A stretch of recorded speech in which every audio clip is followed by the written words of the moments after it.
Hi guys, another vlog naman po tayo. So dito muna tayo sa PBB Chain 11. So si Malaga Colette is nagluto naman ulit siya ng kamote para sa kanyang kasamahan na Big 4. Nagtanong si Madam sa mga rates sa luto ni Colette.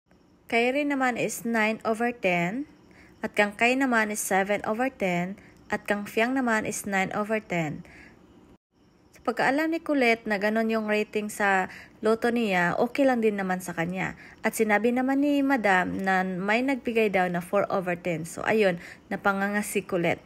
At tinawag naman si Fiang kay Madam na may task siya. At dahil maaasahan si Fiang, ayan, todo suporta naman yung mga kasamahan ni Fiang na kaya talagang gawin ni Fiang dahil maaasahan siya sa mga gawain na sa task na kaya talaga ni Fiang. So ayan, nag-start na si Fiang. So ayan, dapat buuhin to lahat ni Fiang at mahako to lahat niya at para maisa niya pa maitayo lahat ng mga blocks. So ayan, madiskarte talaga to si Fiang. Ayang ginagawa niya ay sinungkit niya lahat yung at ito naman si Kai ay nagdrawing siya na ganito daw si Fiang. Ayan, parang daw nanghuhuli ng isda si Fiang sa ginagawa ni Fiang. Pero magaling talaga to si Fiang. Kaya ayan, malapit na nabuo hanggang nabuo talaga.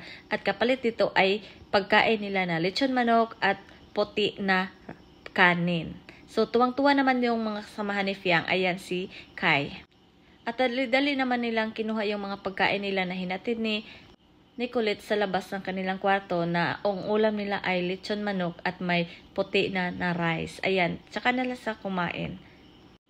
Dahil sa ginawa ni Fiang, kaya sila nakakain ng masarap na pagkain, hindi na talaga kamote. At ayun, ang susunod naman na may gagawin ay si Kai. Dahil si Kai ay madiskarte, kaya ayun, kailangan ni Kai na buuhin tong lahat ng mga blocks para makita kung ano ang nakasulat sa blocks. At ayan, sinimula na ni Kai. Ang galing talaga ni Kai, ang bilis niyang nabuo. Ayan, may nakikita na tayong letra.